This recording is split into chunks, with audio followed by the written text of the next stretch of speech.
Hello my friends and welcome, my name is Dennis and this is the latest update from Ukraine. Let's start from the military map review.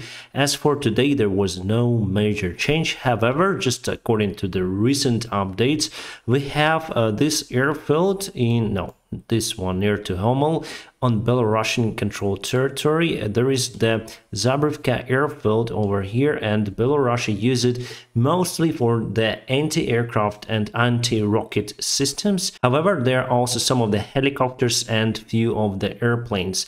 And yesterday night there was some of the explosion on this one, and Belarusian officials say that it was some kind of big jet that had the engine surge or stall. Very interesting. It could be noisy. I'm as an airline pilot, I know that. I never experienced that stuff on my real airplane. However, we go through the flight simulators. The engine surge usually connected to the compressor stall, so the air from compressor doesn't go adequately to the combustion chamber, and you have the portions of the air moving to the combustion chamber, and that is how you have big explosions, but those are not as loud as what other people heard. And nearby villages, there's just 500 I think meters away, 1.5 kilometers away, it's been reported that people lost a glass in the window. So that explosion would normally not be caused by the engine surge or stall. Zabrivka itself is not far away from the Ukrainian controlled territory. Let's go to the ruler tool once again, and it's around 32 kilometers away from Ukrainian border, so it can easily be reached by our artillery, by M777s, rocket artillery systems, and so on. And now let's go to the hotspot eastern area. There was no movement towards Bakhmut. However, as you can see, this gray area is very close to the city. It's in the city itself. Gray area means that we don't know so far who is controlling this part of the land. And as you can see, Russia was able to fight for this very important crossroad between M03 and H32. H32 goes just through the Bakhmut city. There is also a river with a bridge, so Russia could go and probably try to take this part of the city. And after that, if the bridge would be devastated, they may not to go to the central part of the city itself. So as you can see, even with lack of forces, Russia continued to push towards Bakhmut to this direction, not only here, but also in the Donetsk area, even though they withdraw some of the forces from eastern side to fight on the south. And it was reported that Russia should start their massive attack on the south. However, my friends, I'm in great doubt about it nowadays, because the bridges were cut. Novakhovka bridge was targeted in the most vulnerable part, and it's been confirmed now that Russia cannot go across the Novakhovka dam using their tanks or big lorries. My friends, we just cut supplies for Russia, and how would you start your massive attack without the reliable supply lines? I think it's just a suicide mission for Russia. Probably that is why we announced that we're going to start our counterattack towards Kherson, because we wanted Russia to move most part of their forces to this area, and now we cut supplies. Basically, they cannot move out using their tanks. They cannot put more tanks over there. Tanks are very important because they use for attack, not to defend the land. And obviously for Ukrainian counterattack, it's just a matter of time, my friends. We're gonna go from Mykolaiv and Kryvyi Rih. I think we'll be successful on that one, but for that we need Lend-Lease with weapons to be delivered to Ukraine, and that is expected in October. For the winter campaign, I don't think that we should go there, because for attack missions you need to be solid. For example, just remember that Russia started their attack on Ukraine on 24th of February, close to the spring, and the soil was just muddy, and they just needed to use the roads on the ways to cities, and we used our aviation and artillery just to demolish them. So the same situation is possible for our attack if we're gonna go there on autumn time or winter time. So we need to go there right now, but right now it's not possible because we are still in lack of Lend-Lease weapons. All the weapons that we have right now comes to Ukraine just occasionally. So all of those HIMARS are not the Lend-Lease HIMARS that we're gonna receive later on.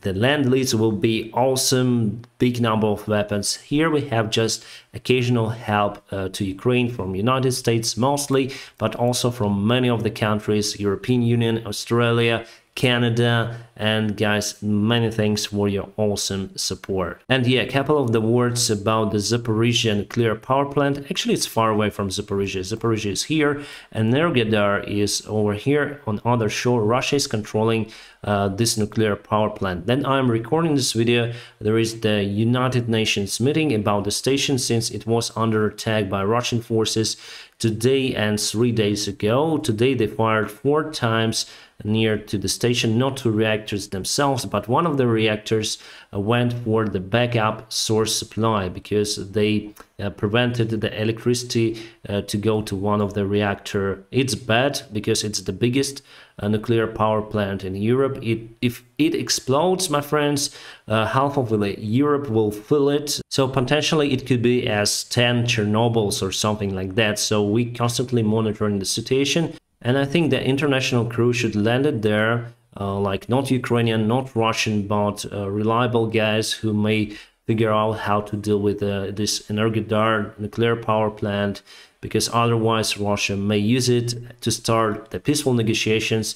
They may just devastate it. Okay, we have now catastrophic outcome for Europe and Russia itself, by the way, and we're gonna negotiate peaceful deals now with Ukraine because it's the world disaster. Could be the move from Russia. I do not exclude it. Russia desperately wants to stop this war no matter what because they are losing it. According to the latest information, this evening, Nevada, that is under control by Russian forces, was attacked by Ukrainians, and there is the explosion on some sort of the ammunition depot or maybe command center of self-proclaimed republics. It is very close to Donetsk itself. I don't know why do we have those news in Ukrainian public, but CEO of Ryanair, Michael O'Leary, the biggest low-coster, probably in one of the biggest in the world, they say that the era of 10 euro tickets is over and the prices would be gradually increased up to 50 euro for the cheapest ticket in nearby 5 years.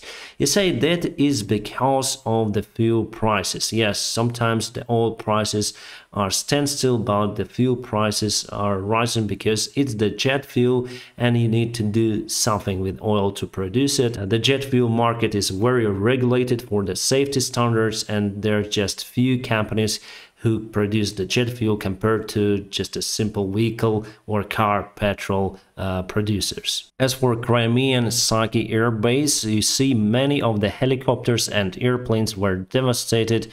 Some resources say about 9 airplanes, some resources say about 25. And there was a notice today from Pentagon. They say that it was the biggest Russian aircraft loss per day since the World War II. And I'm 99% sure that it wasn't the explosion of some kind of ammunition.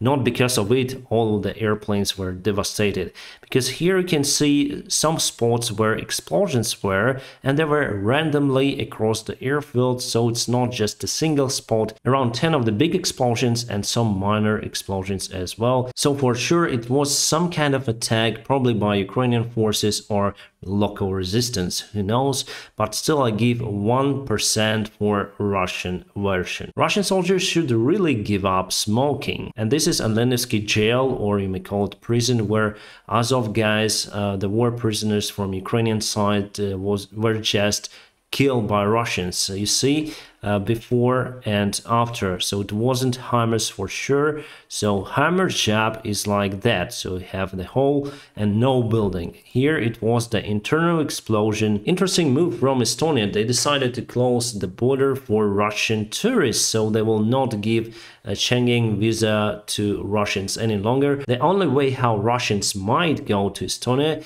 if they lose a relative who lives in Estonia. So for that, for funeral, you may go to that country for a very limited period of time. And I think it's good policy, and Russians should love it, because Why should they go to democratic Western countries that they don't really like? They fight for Russian peace, so let them be just in Russia. We need to put the fence around Russia for them to feel like in North Korea. Few more words about the Zabrivka nuclear power plant. Well, Russia wants to put the power plant to supply electricity to Crimea and to Russian-controlled territories and Russia itself. Coincidentally, just recently, someone broke the power line that connects the Zabrivka nuclear power plant to Crimea. It happened on Russian-controlled territory. Why? We don't know. United Kingdom, thank you so much, my friends, for your great support. 3 more MLRS systems will be delivered to Ukraine. That's awesome. This system is more powerful compared to HIMARS because they have 2 of the blocks of the shells.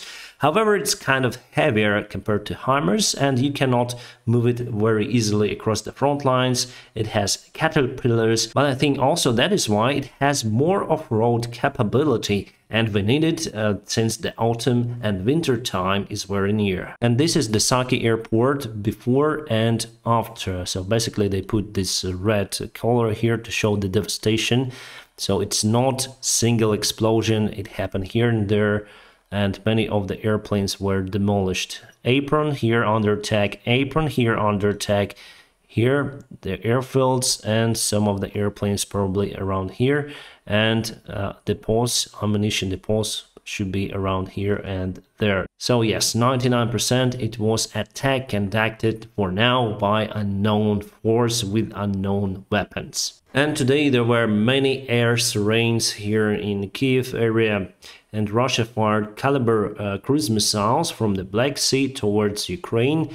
None of those rockets hit their targets, they all were shot down in Ukrainian airspace by our anti-rocket systems, and also Soviet-made S-300 apparently is kind of effective against the cruise missiles. Or maybe we have the SAM systems delivered to Ukraine by United States of America already. My friends, I'll keep you updated on the situation here in Ukraine, and if you like what I do, please press the like button. And also there are so many ways how you can support my channel. Just check the video description below. You may support me on PayPal, Patreon or Donatello, whichever you like. My friends, I wish you all a peaceful sky wherever you are. Have a great time.